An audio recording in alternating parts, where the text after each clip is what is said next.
अस्सलाम वालेकुम दोस्तों, हैज़ा एक मौलिक और वबाई बीमारी है जो कि वबाई तौर पर फैलती है। इसे कॉलरा भी कहते हैं। इसमें मरीज़ के पेट में दर्द होता है, साथ प्यास की शिद्दत महसूस होती है और कै होती है और साथ जो है दस्त होते हैं। इसमें दस्तों का जो रंग है वो चावल की तरह होता है, चावल के बीज की तरह होता है।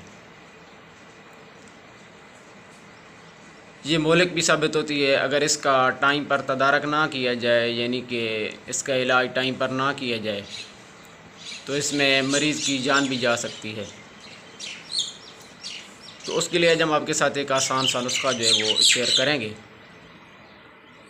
आपने ये करना है कि आपने 7 पुदीना, 7 अजवाइन और 7 काफूर, ये तीनों अज्जा जो हैं आपने बराबर वज़न में लेने हैं और इनको मिक्स कर देना है। ये पानी की तरह बन जाएगा।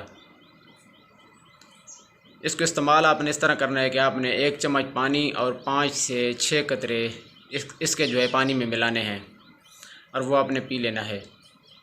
जब तक आपका हैज़ा ठीक नहीं होता, आप 3 से 4 घंटे बाद ये इस्तेमाल करते रहें। इंशाल्लाह इसके इस्तेमाल से जो है आपका दस्त, कै और हैज़ा जो है वो इंशाल्लाह इससे ठीक हो जाएगा। अगर आप चाहते हैं कि मेरी इस तरह की हर आने वाली वीडियो आप तक पहुंचती रहे तो मेरे चैनल को सब्सक्राइब कर दें, दोस्तों के साथ शेयर कर दें और अगर वीडियो पसंद आए तो कमेंट्स बॉक्स में अपनी आरा का इज़हार ज़रूर कीजिए। जज़ाकल्लाहु खैरा।